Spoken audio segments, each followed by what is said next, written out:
He had it all. The billion-dollar skyscraper, the penthouse view of Boston Harbor, and the pregnant mistress draped on his arm. Today was the day Sawyer Keene would cement his legacy, cutting the ribbon on the sovereign. Proof that a street kid from Southie could scrub himself clean and join old money royalty. He grinned, handing his wife Eliza the divorce papers in front of 500 guests, treating her like yesterday's trash. The cameras flashed, the crowd gasped, and Sawyer's entire empire didn't just collapse. It evaporated, because the land deed his wife had signed years ago wasn't just a prenup.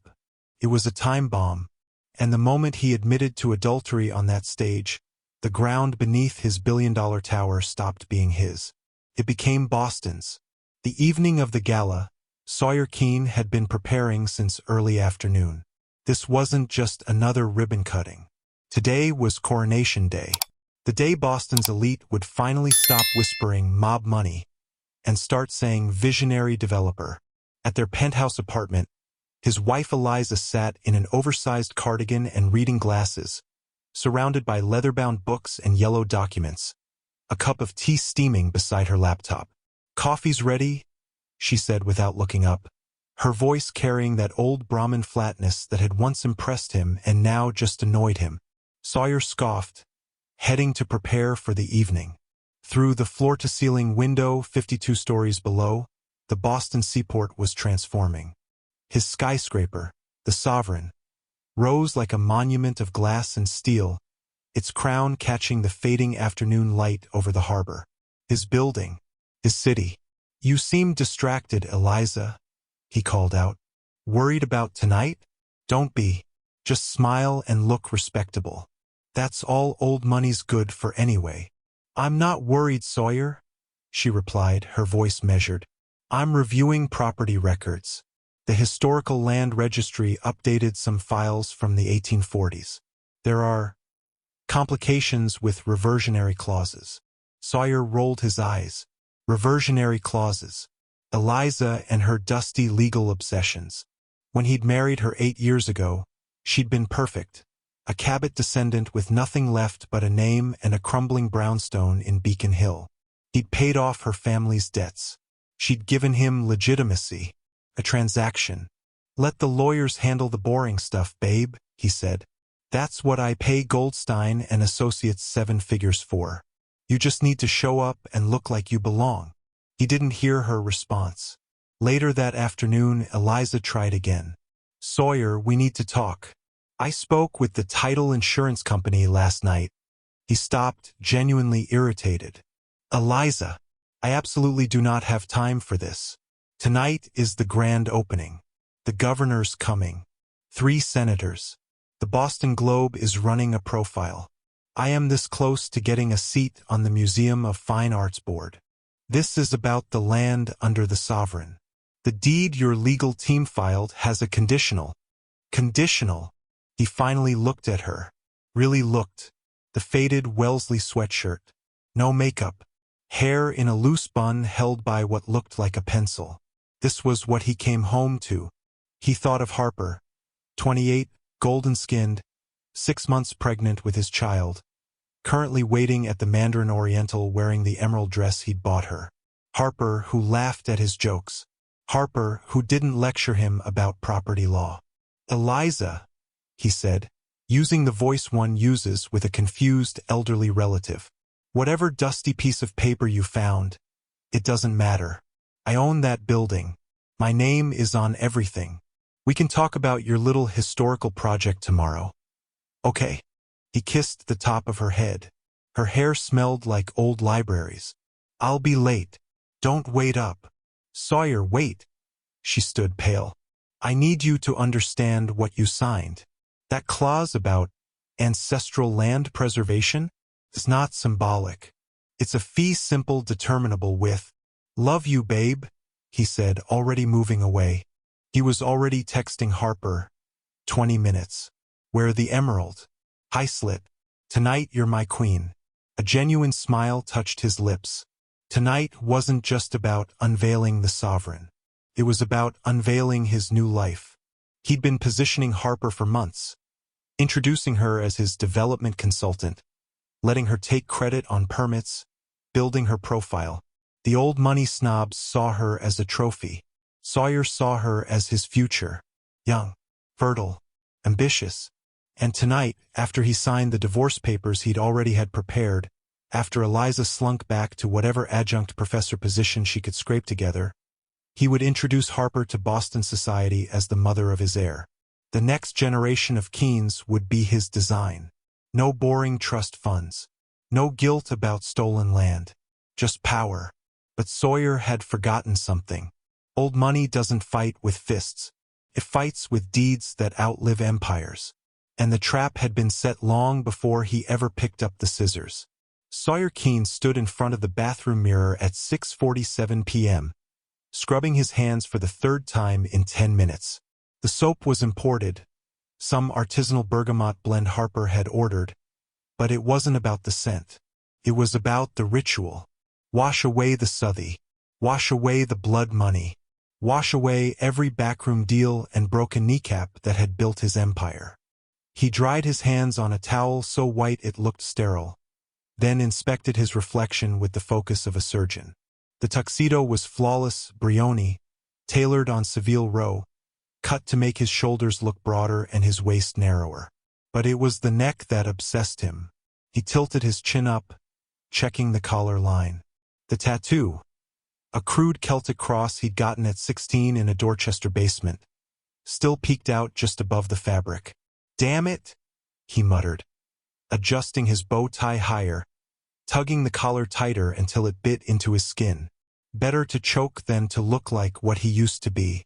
Eliza appeared in the doorway, already dressed. She wore a black gown, simple, elegant, probably older than their marriage. No jewelry except her grandmother's pearls. She looked like she'd stepped out of a John Singer Sargent painting, all faded grace and quiet money. "You look nice," she said. "Nice?" Sawyer barked a laugh. "I look like $1,000,000. You look like you're going to a funeral." She didn't flinch. "It's appropriate for the occasion." He turned back to the mirror, dabbing cologne on his pulse points. "You know what tonight is, right? This isn't some charity luncheon at your little garden club. This is the event. Governor's coming. Half the state senate. The Cabots, the Lowells, your people, Eliza. The ones who've been whispering about me for 8 years. They'll always whisper, Sawyer," she said quietly. "That's what they do. Not after tonight." He grabbed his cufflinks, platinum, engraved with SK, and fastened them with sharp, precise movements. "Tonight they see the sovereign. They see what I built. They see that I'm not some thug who got lucky. I'm a developer, a philanthropist, legitimate businessman?" Eliza offered, her tone unreadable. Sawyer shot her a look. "Exactly." He walked to the closet and pulled out a small leather box. Inside was his final touch, a vintage Patek Philippe watch, purchased at auction for $340,000. It belonged to Vanderbilt. He strapped it on, feeling its weight. Old money weight. "Do you ever think," Eliza said, still standing in the doorway, "that maybe they don't care about the watch or the building? That they can see?" "See what?" Sawyer snapped, spinning to face her. "That I worked for everything I have? That I didn't inherit it from some dead ancestor who made his money shipping opium or owning slaves. Yeah, they can see that. And tonight they'll finally respect it." Eliza's expression didn't change. She just looked at him with those calm, unreadable eyes. "I was going to say they can see who you really are. But you're right. They probably will." Sawyer ignored the comment. He checked his reflection one last time. Hair perfectly styled, skin bronzed from weekly UV sessions, teeth whitened to an inhuman gleam. He looked nothing like the kid who used to collect protection money on West Broadway. He looked clean. He walked past Eliza without touching her. "Car's downstairs. Try to smile tonight. Okay? You're representing me." She followed him to the elevator, silent as a ghost. As they descended 52 floors, Sawyer's phone buzzed. A text from Harper. "Can't wait to see you, Daddy. Tonight's going to change everything." He smiled, typing back. Already has, baby. The elevator doors opened to the lobby. The doorman nodded respectfully. Good evening, Mr. Keene. Big night. Biggest of my life, Sawyer said, straightening his jacket one last time. Behind him, Eliza stepped into the cold Boston air, clutching a small vintage handbag. Inside it was a single document, a photocopy of a land deed from 1847, annotated in her precise handwriting. But Sawyer was already in the Bentley, checking his teeth in the rearview mirror, making sure there was no trace of where he came from. He had no idea the past was about to devour him whole. The Bentley slid through Boston's financial district like a shark through dark water. Sawyer had sent Eliza ahead in a separate car. Optics, he'd told her, though the truth was simpler. He didn't want her next to him when he picked up Harper. The limo idled outside the Mandarin Oriental's entrance, and then she emerged. Harper Lowe, 28 years old, poured into an emerald silk gown that clung to every curve and the 6-month swell of her belly. Her auburn hair was styled in Hollywood waves. Her lips painted the color of arterial blood. She didn't walk. She glided, aware that every doorman, every valet, every passing businessman was watching. Sawyer opened the door himself. Get in here, gorgeous. Harper slid into the leather interior, her perfume, Baccarat Rouge, $300 per ounce, overwhelming the car's climate-controlled air.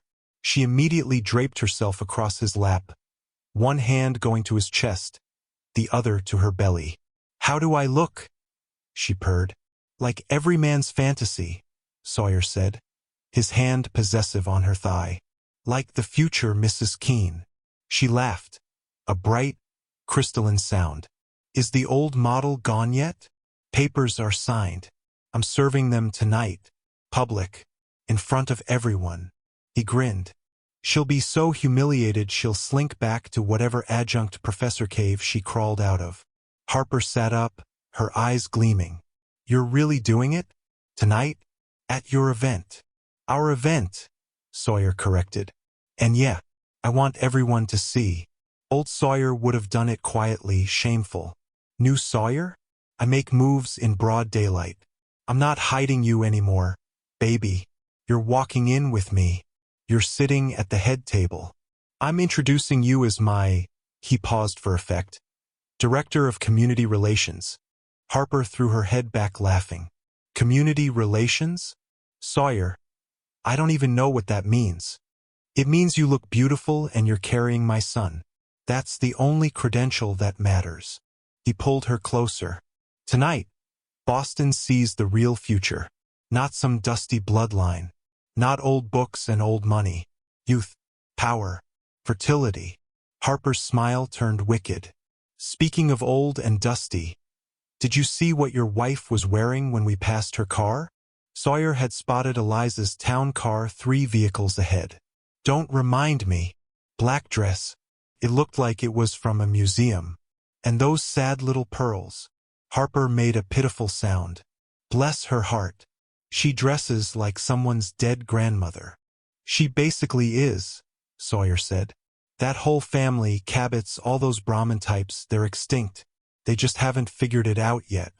Living in their crumbling brownstones. Talking about legacy.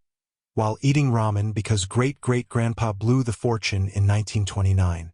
Harper traced a finger down his jaw. Is it true she didn't even ask for money in the divorce? She didn't ask for anything. Just wanted some clause about preserving ancestral land integrity, or some historical garbage. My lawyers laughed. I signed it. She got her sentimental nonsense. I got a clean exit. He shook his head. Eliza thinks the world runs on principles and old laws.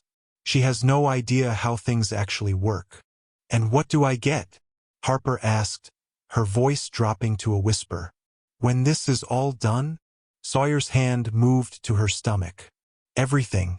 The penthouse, 52nd floor, harbor views, 10,000 square feet. I'm having it redesigned. All white, modern. Nothing from her depressing antique collection. The penthouse, Harper repeated. eyes wide. The one in the sovereign? The crown jewel, baby. You'll wake up on top of Boston every morning. He leaned in, his lips brushing her ear. And everyone who ever looked down on me? They'll have to look up to see where we live. The limo turned onto Seaport Boulevard. Through the tinted windows, the sovereign rose like a monument of glass and steel, its facade lit in brilliant white. Sawyer's name, engraved in bronze letters 15 feet tall, gleamed above the entrance. Harper pressed against the window. It's perfect. It's ours, Sawyer said. The car pulled to the red carpet. Photographers lined both sides, cameras ready. Sawyer adjusted his bow tie one final time, then looked at Harper. Ready to be famous? She kissed him hard, leaving a lipstick mark on his collar. I was born ready. They stepped out into flashbulbs and shouted at reporters. Sawyer's hand was on Harper's lower back, guiding her forward, showing her off. Behind them, 3 cars back, Eliza Keene stepped out alone, unnoticed, carrying her small vintage handbag.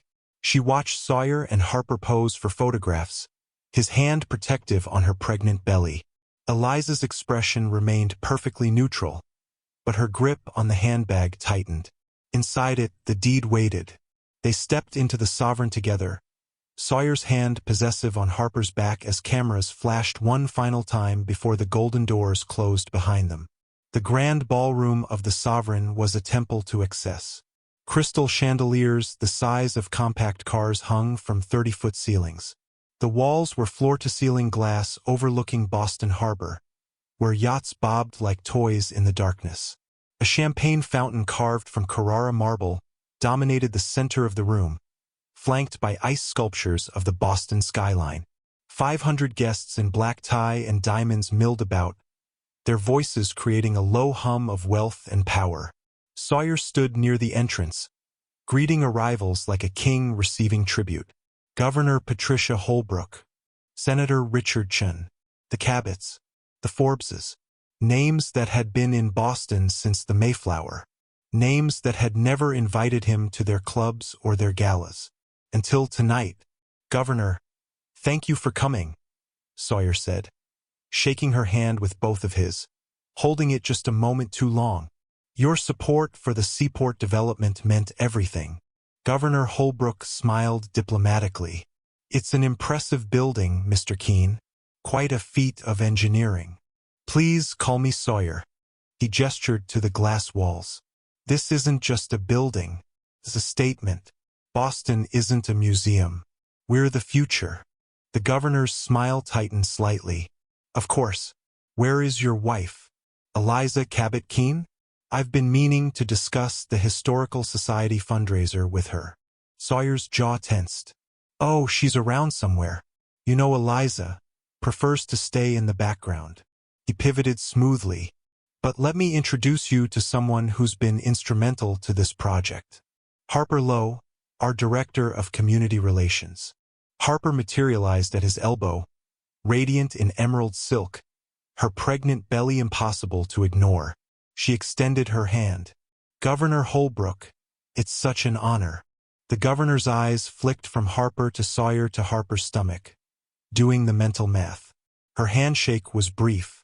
Lovely to meet you, Ms. Lowe. Excuse me. I see Senator Richardson. She departed quickly. Harper's smile faltered. Did I say something wrong? She's an old guard, Sawyer muttered. Jealous. Ignore her. But the same scene repeated itself throughout the cocktail hour. Old Money arrived, asked about Eliza, met Harper, and found sudden urgent reasons to drift toward the bar. Sawyer noticed, and it infuriated him. When the dinner bell chimed, Sawyer had made a decision. The seating chart had been arranged weeks ago by an event planner, traditional, diplomatic. Sawyer at the head table with Eliza on his right, major donors and politicians filling out the rest. But as guests began finding their name cards, they discovered changes. Table 1, the head table on the raised dais, now seated Sawyer at the center, Harper Lowe to his immediate right in the seat of honor, and a collection of younger tech entrepreneurs and developers filling the remaining chairs. The nameplate that had read Eliza Cabot-Keene was gone. Eliza's new seat was at table 12, in the back corner, partially obscured by a marble column, next to the doors to the kitchen. She found her nameplate without comment and sat down. The other guests at her table, a nervous couple from the zoning board and a local restaurant owner, looked mortified. "Mrs. Keene," the restaurant owner stammered. "There must be some mistake." "No mistake," Eliza said quietly, unfolding her napkin. "My husband is very deliberate." On the dais, Sawyer was holding court, one arm draped across the back of Harper's chair. He was loud, animated, telling a story about construction delays that had his table laughing. He hadn't looked toward table 12 once, but the old money tables had noticed. Eleanor Cabot, Eliza's second cousin, sat at table 3 with her husband. She leaned over to whisper something, her face tight with disapproval. At table 5, the Lowells were having a similar hushed conversation. The Forbes patriarch actually stood up, walked to table 12, and bent to speak quietly with Eliza. "My dear, would you like to sit with us? We have room." "I'm perfectly fine here, Mr. Forbes," Eliza said, her voice steady. "But thank you." He returned to his table, shaking his head. The waiters began serving the first course, oysters on ice, each one costing more than most people's weekly grocery bill. Sawyer raised his champagne glass, standing. The room quieted. "Everyone, thank you for being here tonight," he began, his voice booming without a microphone. 8 years ago, this plot of land was a parking lot. Empty. Wasted.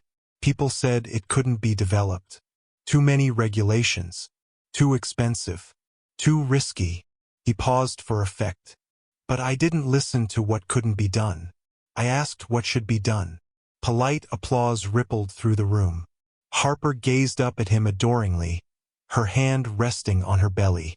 "The sovereign isn't just my achievement," Sawyer continued. "It's Boston's. It's proof that this city still builds, still dreams, still reaches higher." More applause, warmer this time. Sawyer was hitting his stride. At table 12, Eliza sat perfectly still, her oysters untouched. She reached into her small handbag and withdrew her phone, typing a single text message. In the kitchen, hidden from view, a man in a city government ID badge checked his phone and nodded. Everything was in motion. Sawyer wasn't finished. The applause was dying down, guests returning to their oysters, but he remained standing, microphone in hand. Harper looked up at him, confused. This wasn't in the script they'd rehearsed. "Actually," Sawyer said, his voice cutting through the murmur of conversation, "before we continue, I have another announcement, a personal one." The room went silent. Forks paused midair. Governor Holbrook's champagne glass stopped halfway to her lips. Sawyer's smile was pure confidence. He'd thought about this moment for weeks, rehearsed it in the shower, in the car, in bed while Eliza slept next to him. This was alpha behavior. This was how powerful men operated. Clean breaks, public declarations, no shame. "I've spent 8 years building the sovereign," he continued. "But I've also spent 8 years building a life that wasn't authentic. That wasn't true to who I am or where I'm going." He paused, letting the tension build. "Some of you know my wife, Eliza. Wonderful woman. Brilliant, actually. But we've grown apart. Different values. Different visions for the future." At table 12, Eliza set down her fork carefully. Her face betrayed nothing. "So tonight," Sawyer said, his voice rising with the thrill of performance, "I'm not just unveiling a building. I'm unveiling my future. My real future." He gestured to Harper, who looked absolutely radiant under the spotlight, one hand protectively on her belly. "This is Harper Lowe. Some of you have met her. She's been instrumental in community outreach for the Sovereign Project. But she's more than that. She's brilliant. She's ambitious. And in 3 months, she's going to give me a son." Gasps rippled through the ballroom. Eleanor Cabot dropped her oyster fork with a clatter. Senator Richardson coughed violently into his napkin. But Sawyer was riding the adrenaline now. I believe in transparency. I believe in living authentically. So Eliza, he turned toward table 12, projecting his voice across the ballroom. I want to thank you for 8 years. You gave me legitimacy when I needed it. You opened doors. But now it's time for both of us to move forward. He snapped his fingers. A server appeared from nowhere carrying a leather portfolio on a silver tray, like it was another course. The server walked past the head tables, past the horrified old money guests, straight to table 12. He placed the portfolio in front of Eliza. Divorce papers, Sawyer announced cheerfully into the microphone. Already signed by me. Just need your signature and we can both start fresh. I've been generous, you'll see. Very fair terms. The restaurant owner at Eliza's table looked like he might vomit. The zoning board couple stared at their plates, frozen. Eliza opened the portfolio slowly. She read the first page, then the second, her expression unchanging. The entire ballroom watched in horrified silence. I know this seems unorthodox, Sawyer continued, mistaking silence for awe. But I'm done playing by old rules. Old money operates in whispers and private lawyers. New money? We're honest. Direct. Harper and I aren't hiding. This, he gestured to her belly, is the future of the Keene family. Strong. Young. Hungry. Harper was beaming now, standing up to accept the spotlight. She waved at the crowd like a beauty queen. Several guests looked away. Have you ever watched someone so confident, so sure they've won, that you almost feel sorry for what's coming? Drop a comment if you've seen karma in action. Governor Holbrook stood abruptly. Mr. Keene, I think this is inappropriate. Inappropriate? Sawyer laughed. Governor, with respect, this is the most honest thing anyone will do at this event. Everyone here is thinking about it. I'm just saying it. Eliza and I have been done for years. This is just the paperwork. At table 12, Eliza closed the portfolio. She stood up, smoothing her simple black dress. Every eye in the ballroom turned to her. Would she cry, scream, run out in humiliation? Instead, she picked up her small vintage handbag and walked toward the dais. Her heels clicked evenly on the marble floor. When she reached the steps, Sawyer extended his hand to help her up, a magnanimous gesture for the cameras. Eliza ignored his hand and climbed the stairs herself. She stood at the microphone, and for the first time all night, she smiled. It was not a friendly smile. Sawyer, she said, her voice calm and clear. Before I sign anything, I think we should review the prenuptial agreement, specifically the land deed clauses. Do you have a copy with you? Sawyer's confidence faltered slightly. The prenup? Eliza, come on. That's boring legal stuff. Nobody wants to hear. I think they do, Eliza interrupted, her voice still perfectly pleasant. Especially the part about reversionary clauses and fee-simple determinable conditions. Sawyer forced a laugh. That sentimental garbage about your family's old land? Yeah, I remember. You wanted to preserve some historical something or other. My lawyers said it was harmless. Your lawyers, Eliza repeated. Didn't read it very carefully. She opened her handbag and pulled out a document. Not the divorce papers. Something older. Yellowed. Official. This, she said, holding it up, is the original deed to this land, signed in 1847 by my great-great-great-grandfather. Sawyer's smile was frozen now. So what? I bought this land. It's mine. Eliza's smile widened. Actually, Sawyer, you didn't buy it. I gave it to you, as part of our marriage agreement. But there was a condition. The room was absolutely silent now. A condition, Eliza continued, her voice steady, that if you ever violated the terms of our marriage through infidelity or abandonment, the ownership wouldn't revert to me. She paused, savoring the moment. It would transfer to the city of Boston. Immediately. Automatically. as a protected public park. Sawyer's face went pale. What? Congratulations on your announcement, darling, Eliza said sweetly. You just gave away the land under your billion-dollar building. Sawyer laughed. It was a genuine laugh, the kind that comes from relief. For a moment, he'd actually been worried. But this was Eliza being Eliza. Academic, obsessed with dusty legal theory, living in a fantasy world where old papers mattered more than real power. Eliza, he said, taking the microphone back, his voice dripping with condescension. Sweetheart, I know you're upset. I know this is embarrassing. But you can't just make up laws because you're angry. I'm not making anything up, Eliza said calmly. She turned to address the ballroom, speaking like a professor to a lecture hall. In 1847, my ancestor purchased this land from the Commonwealth of Massachusetts with a specific covenant. The land was to remain in the Cabot family in perpetuity, or, if certain conditions were violated, it would return to public use. Sawyer rolled his eyes. That was 180 years ago. Those kinds of clauses don't hold up. They're not enforceable. My lawyers would have caught it. Your lawyers did catch it, Eliza said. That's why it's in our prenuptial agreement. Page 47. The historical preservation rider. You signed it. Sawyer snatched the divorce papers from the portfolio, flipping through pages. His lawyer, Joel Goldstein, was sitting at table 2. Sawyer locked eyes with him. Joel, get up here. Goldstein, a man in his 60s with the bearing of someone who bills $800 an hour, rose reluctantly.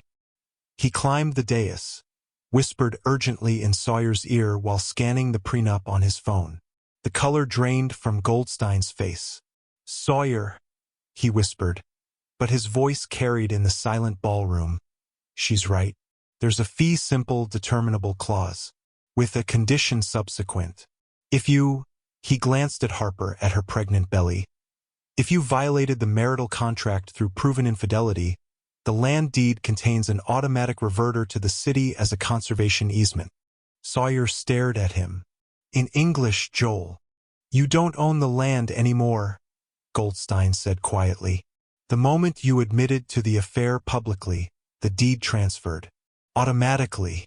It's an old property law mechanism, but it's still valid. Sawyer's hand tightened on the microphone. That's insane. I paid for this land. $30 million. You can't just take someone's property because of some antique clause. You didn't pay for it, Eliza corrected, her voice maddeningly calm. I transferred it to you as part of our marriage contract. It was never yours to sell. It was mine to conditionally grant. And the condition was fidelity. This is extortion, Sawyer shouted, his composure finally cracking. You're trying to blackmail me into staying married. No, Eliza said. I'm not taking the land back. I told you it goes to the city, to Boston, as a public park. That was always the condition if the land was dishonored. Harper stood up, her voice shrill. This is crazy. You can't do this.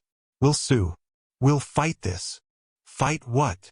Eliza asked, turning to her. He admitted adultery on camera. She gestured to the dozens of phones recording, the professional photographer hired for the event. With you, while you're carrying his child. In front of 500 witnesses, including the governor and 3 state senators. It's not a he said she said situation. It's a documented fact. Sawyer's mind was racing. Fine. I'll deny it. I'll say I was joking. Performance art. Too late, Eliza said softly. The deed transfer is automatic upon violation. It doesn't require a court judgment. It's a self-executing clause. The moment you spoke those words, the property reverted. It's done. Goldstein was frantically scrolling through his phone. She's right. Fee simple determinable is an archaic but still legally binding property mechanism. If the condition is violated, ownership transfers immediately without need for court intervention. It's in the State Property Code, Chapter 184, Section. I don't care about the code, Sawyer roared. This is my building. My name is on it. Your name is on the building, Eliza agreed. But the building is on city property now. Public land.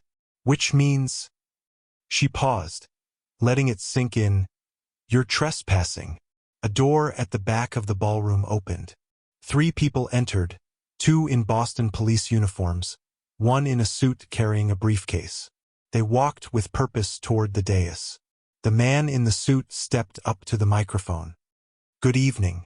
I'm Deputy Commissioner Lawrence Hayes, Boston Parks and Recreation Department. We've received notification of a deed transfer. As of 8:47 p.m. tonight, this structure is located on protected public parkland.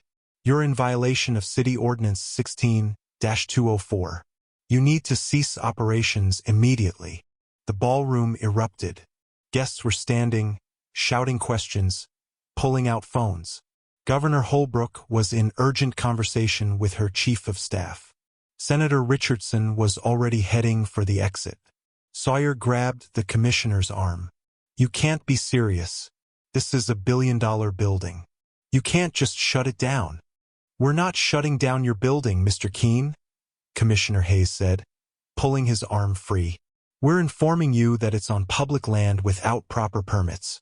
You'll need to relocate it or face demolition orders. Relocate a skyscraper? Sawyer's voice cracked. That's impossible. Then I suggest you find a very good lawyer, Hayes said. He nodded to the police officers, who began cordoning off the entrance with yellow tape. Harper was crying now, mascara running down her face. Goldstein looked like he might have a stroke. And Sawyer just stood there watching his empire collapse in real time. Eliza picked up her handbag, tucked the original deed back inside, and walked off the dais. As she passed Sawyer, she stopped. That sentimental trash? She said quietly. That was 180 years of property law. You should have read it more carefully. Then she walked out of the Sovereign, leaving Sawyer standing in the ruins of his coronation. Police tape fluttering behind her like a victory banner. Sawyer stood frozen on the dais, the microphone hanging limp in his hand. Around him, the ballroom had descended into chaos. Guests were shouting questions, servers had stopped mid-service, and Harper was clutching his arm, her nails digging into his tuxedo sleeve. Sawyer, do something, she hissed. Make them leave. Call your people. But Sawyer couldn't move. He was staring at Eliza's retreating figure, at the police officers cordoning off his golden entrance doors with tape that read Boston Parks Department. And no trespassing. Joel Goldstein grabbed Sawyer's shoulder, spinning him around. We need to talk. Now, privately. No, Sawyer said, his voice hollow. Explain it here, in front of everyone. What the hell just happened? Goldstein looked around at the 500 pairs of eyes watching them. He exhaled slowly, then took the microphone. When he spoke, his voice had the defeated tone of a man delivering a terminal diagnosis. Fee simple determinable, he began, is a type of property ownership that exists as long as certain conditions are met.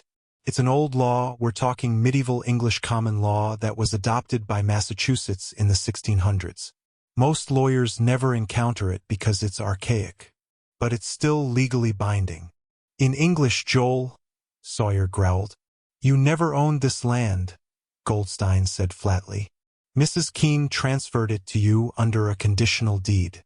The condition was the preservation of the marital contract. Specifically, fidelity. As long as that condition was met, you had full ownership rights. But the moment the condition was violated, the land goes back to Eliza, Sawyer interrupted. Fine.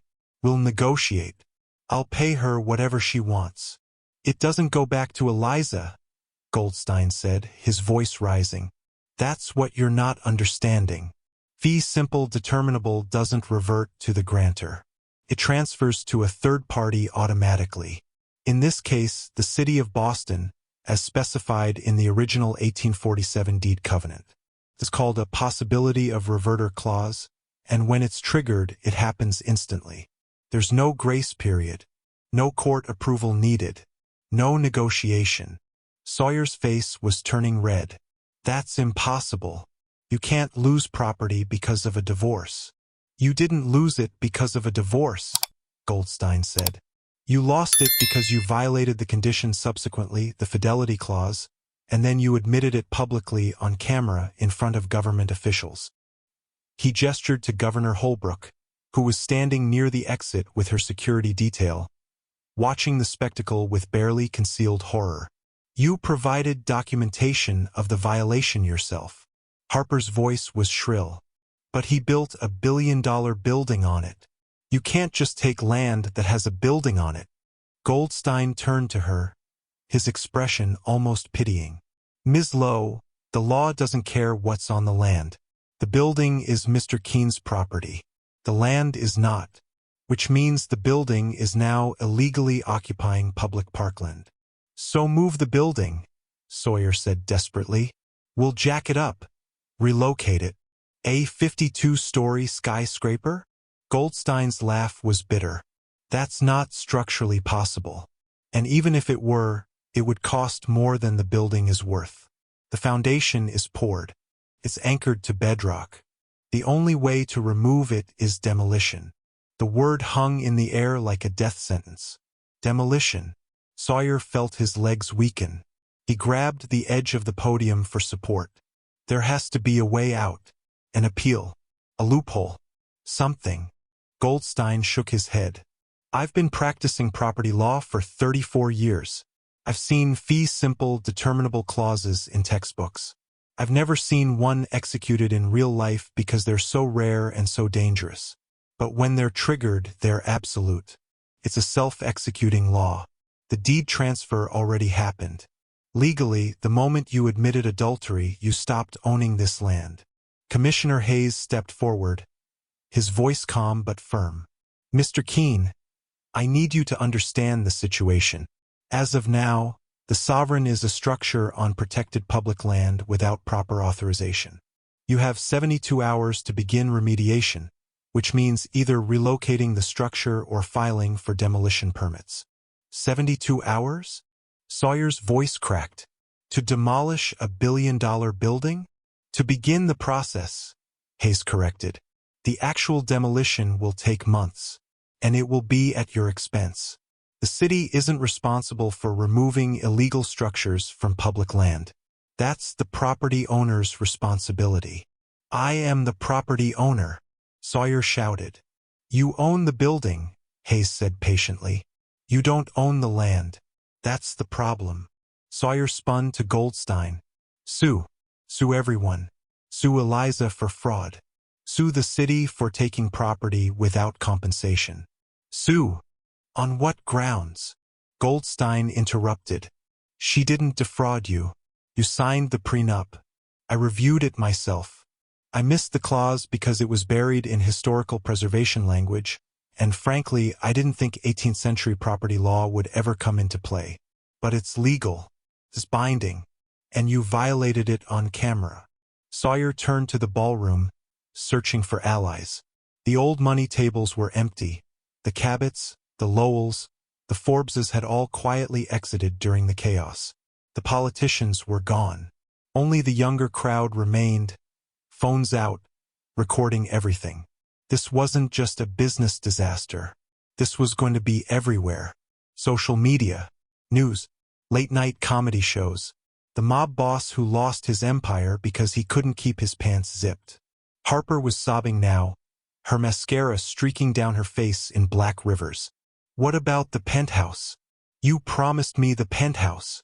Sawyer looked at her, really looked at her, and felt nothing but contempt.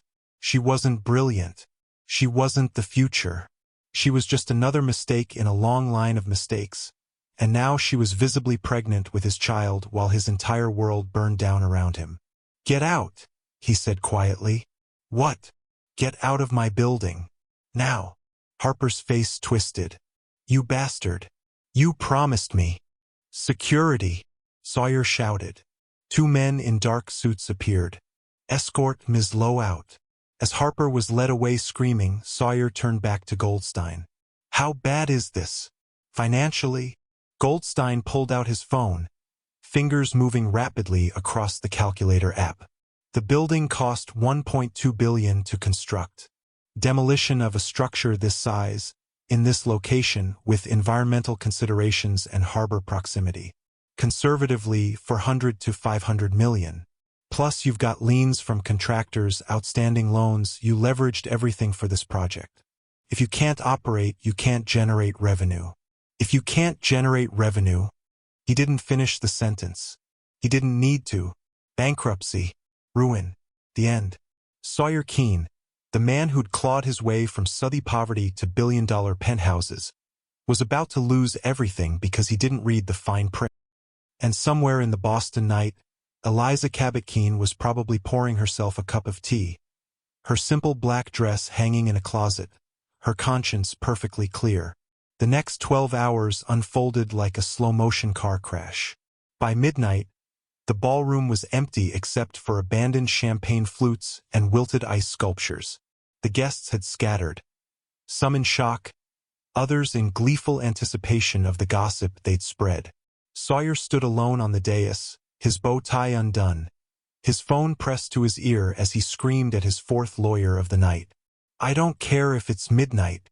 Get someone from the Attorney General's office on the phone. This is theft. This is—" He stopped, listening, his face going from red to white. "What do you mean there's precedent? When? 1887? Are you kidding me?" He hung up and hurled the phone across the ballroom. It shattered against the marble champagne fountain. By 3 a.m., news vans were parked outside the Sovereign. By 6 a.m., the story had gone national. "Mob boss loses empire to historical property law," read the headline on the Boston Globe website. CNN ran a segment titled, "The Prenup That Broke a Billionaire." Twitter was merciless. #SovereignFail was trending worldwide. But the real chaos began at 8 a.m. when the city of Boston arrived in force. Sawyer was in his office on the 52nd floor, technically still his office for the next 72 hours, when he heard the commotion. He walked to the floor-to-ceiling windows and looked down. The street below was swarming with city vehicles. Not police cars. Something worse. Zoning enforcement. Building inspectors. The Parks Department. The Historical Commission. Even the harbor master's office had sent representatives. They came with clipboards, cameras, and legal authority. Deputy Commissioner Hayes stood at the main entrance with a megaphone. His voice echoed off the surrounding buildings. "Attention! As of 8:47 p.m. last night, this structure is in violation of Boston City Ordinance 16-204, unauthorized construction on protected public land. All occupants must vacate within 24 hours. This building is now considered a code violation." Sawyer watched workers erect barriers around the perimeter. Not police barricades. Green mesh fencing with signs that read, "Future site of Eliza Keene Memorial Park." He felt bile rise in his throat. They'd already named it, after her. His assistant, Derek, burst into the office. "Mr. Keene, they're shutting off utilities. They say we're illegally drawing power and water from city infrastructure." "They can't do that." "They're doing it. The electrical supervisor is downstairs right now disconnecting the main feed. He says any building on parkland without proper permits can't access city services." Sawyer grabbed his jacket. "I'm going down there." The elevator ride felt endless. When the doors opened to the lobby, it was surreal. City workers were everywhere, measuring, photographing, placing official notices on walls. A building inspector was actually driving stakes into the marble floor, marking boundaries. Sawyer strode to Commissioner Hayes. "You're destroying private property." Hayes looked up from his clipboard. "No, Mr. Keene. We're documenting an illegal structure on public property. There's a difference. This building was permitted, inspected, approved by your own department. It was approved when the land was privately owned," Hayes said calmly. "The permits were issued to Sawyer Keene, owner of the property at 150 Seaport Boulevard. You're no longer the owner of that property. The city is." which means all your permits are void. A woman in a Parks Department jacket approached, holding a tablet. Commissioner, we've completed the environmental assessment. The foundation extends 40 feet below grade. Removal will require specialized equipment and EPA oversight due to harbor proximity. Estimated timeline is 14 to 18 months. And the cost? Hayes asked. She glanced at Sawyer almost apologetically. Between 400 and 600 million, depending on complications. Sawyer's vision blurred. I don't have that kind of cash. Then you'll need to secure financing, Hayes said. But I should warn you, no bank will loan against a building that's scheduled for demolition. You'll have to liquidate other assets. I don't have other assets, Sawyer shouted. Everything I own is tied up in this building. I leveraged my entire portfolio for this project. Hayes nodded slowly, his expression neutral. That's unfortunate. A younger man in a suit approached, Marcus Webb from the city solicitor's office. He handed Sawyer a thick envelope. Mr. Keene, this is a formal notice of violation. You have 72 hours to submit a remediation plan. If you fail to comply, the city will begin demolition and place a lien on your personal assets to recover costs. A lien? For what? For the removal of your structure from public land, Webb said. Massachusetts General Law, Chapter 40, Section 21. Property owners are responsible for the cost of removing illegal structures from public or protected land. Sawyer ripped open the envelope, scanning the document. The words swam before his eyes. Violation, remediation, foreclosure, bankruptcy. Behind him, workers were installing a temporary fence around the building's perimeter. One of them was mounting a sign, Park Construction Zone, authorized personnel only. Sawyer's phone, his replacement phone, buzzed with an incoming call. His bank, then another call. His largest investor, then another. His contractor. They'd all seen the news. They all wanted answers. He ignored them all. A reporter with a camera crew managed to slip past security. Mr. Keene, is it true you're facing bankruptcy? What about the investors? What about the residents who put deposits on condos? Security dragged her away, but the damage was done. The questions hung in the air. What about the investors? What about the deposits? What about the subcontractors still owed money? What about the bank loans? What about everything? Hayes was walking away, his team following. Sawyer called after him. Wait, there has to be a compromise. The city can't want to demolish a billion-dollar building. It's a waste. Hayes turned back. Mr. Keene, the city didn't ask you to build on protected parkland. You did that yourself. We're simply enforcing the law. But the land has been designated as a public park per the 1847 Cabot Family Deed Covenant. That designation is now active. No permanent structures are allowed. I'm sorry, but your building will have to go. He walked out, leaving Sawyer standing in the lobby of his own building, surrounded by city workers treating it like a condemned property, because that's exactly what it was. Outside, news helicopters circled overhead. Camera crews broadcast live. And somewhere across the city, in a modest brownstone in Beacon Hill, Eliza Cabot Keene was probably having breakfast, reading the paper, completely at peace. While Sawyer's empire crumbled around him, one city inspector at a time. The power died at 9:23 a.m. Sawyer was in his office, surrounded by lawyers, accountants, and crisis management consultants, when the lights flickered once, twice, then went dark. The floor-to-ceiling windows provided enough dawn light to see by, but the sudden silence was deafening. No hum of HVAC, no buzzing of computers, just the muted chaos of 52 stories of confused occupants. Emergency lighting kicked in, dim LED strips along the baseboards, but the elevators were dead. The security system was dead. The automated doors were dead. Derek burst in, breathing hard. They cut the power. Boston Edison showed up with a city order and disconnected the main feed at the transformer. Call them back, Sawyer roared. Tell them I'll sue for every second we're offline. Do they know how much revenue we lose per hour? They don't care about revenue, boss. They said the building is on unauthorized land. No power hookup allowed without proper permits. Sawyer shoved past him, heading for the emergency stairs, 52 floors down. His leather shoes weren't made for this. By the time he reached the lobby, his feet were screaming and his tuxedo shirt was soaked with sweat. The lobby was pandemonium. Residents, wealthy professionals who'd paid millions for condos in the Sovereign, were streaming down stairwells, pulling suitcases, carrying pets, shouting questions at overwhelmed security guards. The retail shops on the ground floor were dark. The coffee bar was closed.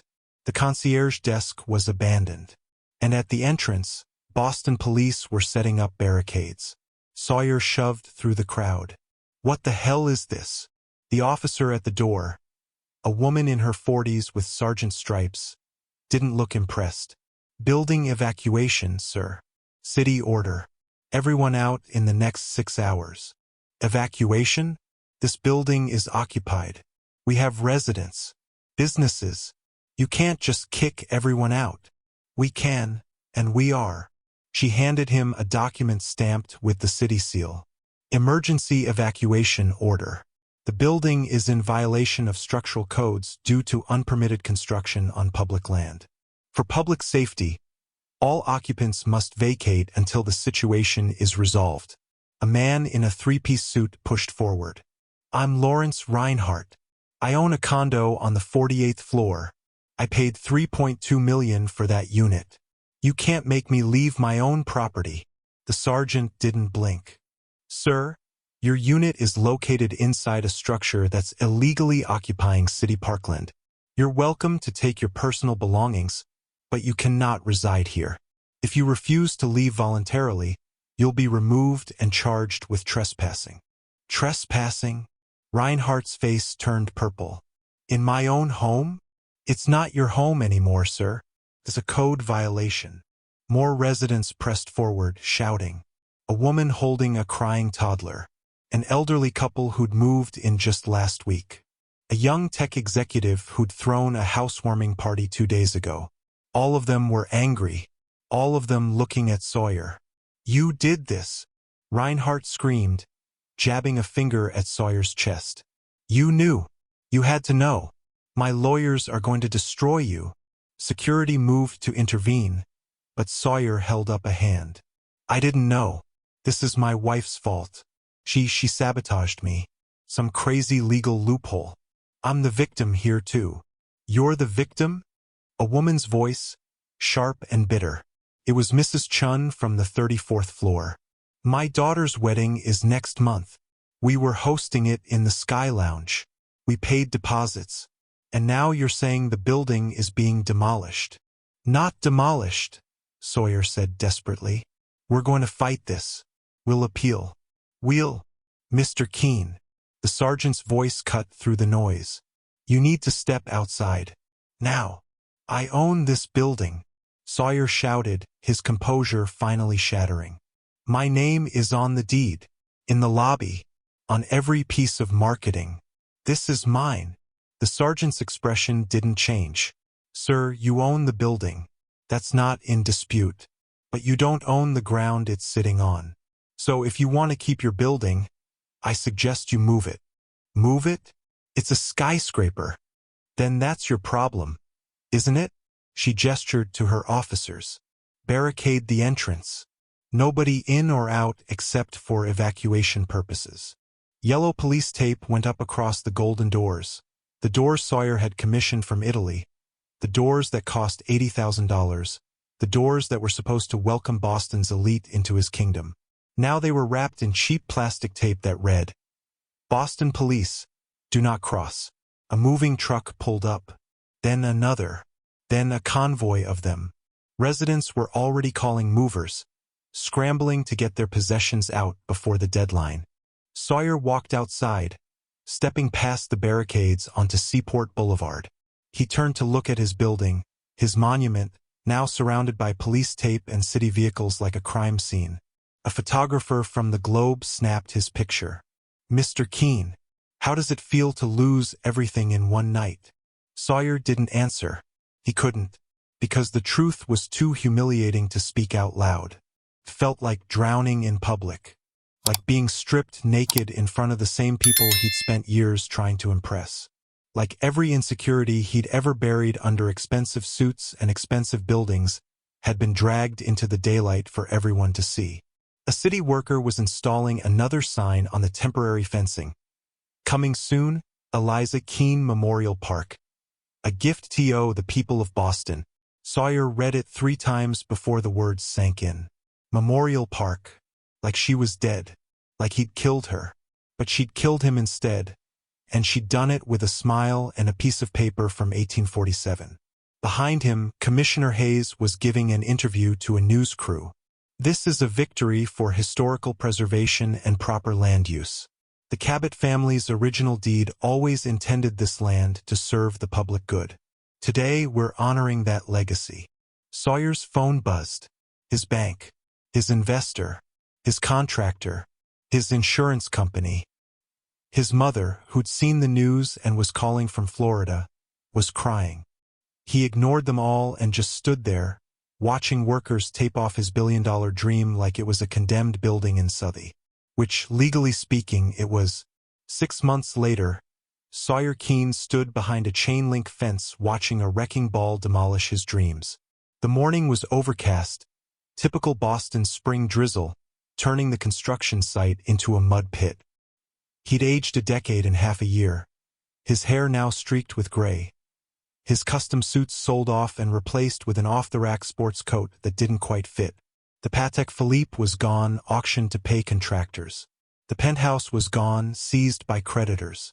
The Bentley was gone, repossessed 3 months ago. Everything was gone. The wrecking ball swung again, a controlled arc of destruction, slamming into the 15th floor of the Sovereign. Glass exploded outward in a glittering cascade. Steel beams groaned and twisted. The sound was apocalyptic, metal screaming, concrete crumbling, the death rattle of a billion-dollar corpse. Sawyer's phone buzzed. His bankruptcy attorney. He ignored it. What was the point? The settlements alone had destroyed him. Reinhardt and 47 other condo owners had sued. The contractors had sued. The investors had sued. Even Harper had sued, demanding child support for a baby he'd never met. A son born 2 months ago that she'd named Preston. Of all things. Old money spite. The court had been unsympathetic. "You built on land you didn't own, Mr. Keene. The consequences are yours to bear." Demolition costs had ballooned to $520 million. Sawyer had been forced to liquidate everything. His offshore accounts, his stake in 3 restaurants, his collection of contemporary art, even his mother's house in Boca Raton. And still, he was $200 million short. The liens would follow him for the rest of his life. The wrecking ball hit again. The 32nd floor, the Sky Lounge where he'd planned to host charity galas, collapsed inward like a house of cards. A reporter approached the fence. Sawyer didn't recognize her, but she clearly recognized him. "Mr. Keene, any comment on today's park dedication?" He turned away without speaking. But she persisted. "Your ex-wife is cutting the ribbon at noon. The city is calling it the largest land conservation victory in Boston history. She's being honored by the Historical Society and—" "Get away from me," Sawyer said, his voice flat. The reporter left, but her words lingered. Ribbon cutting. Noon. Today. Of course. Of course Eliza would time it perfectly, the demolition and the dedication on the same day. Maximum humiliation. Sawyer checked his watch. 11:47 a.m. He could leave.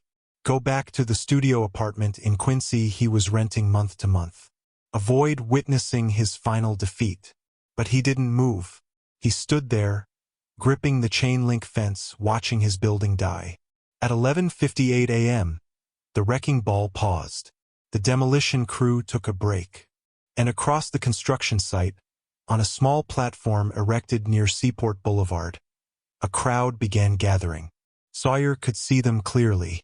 Mayor Williams, Governor Holbrook, the old money families, Cabots, Lowells, Forbeses, all in their understated elegance. The park's commissioner, the historical society president, news cameras, photographers, and at the center, in a simple cream dress, stood Eliza. She looked exactly as she had 6 months ago. Calm, composed, untouchable. Her hair was pulled back simply. She wore the same pearl necklace. She could have been attending a garden party in 1952. The mayor handed her a pair of golden scissors. Behind her, a green velvet ribbon stretched across a hand-painted sign. Eliza Keene Memorial Park. A gift to the people of Boston, preserved in perpetuity. Memorial, like she was dead. Except she was more alive than ever, and he was the ghost. Mayor Williams spoke first, his voice carrying across the construction site.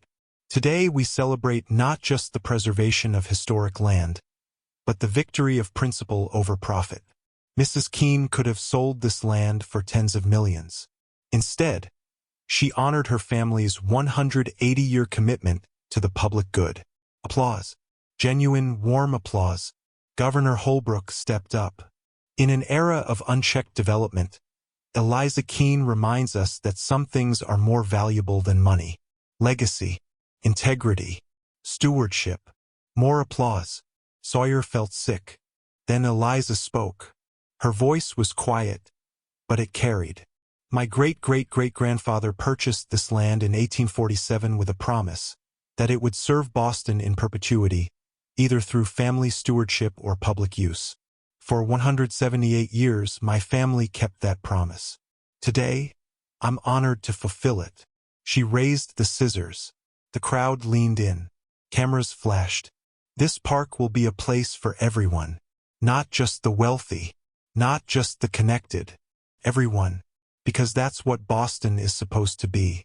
A city that belongs to all its people. She cut the ribbon.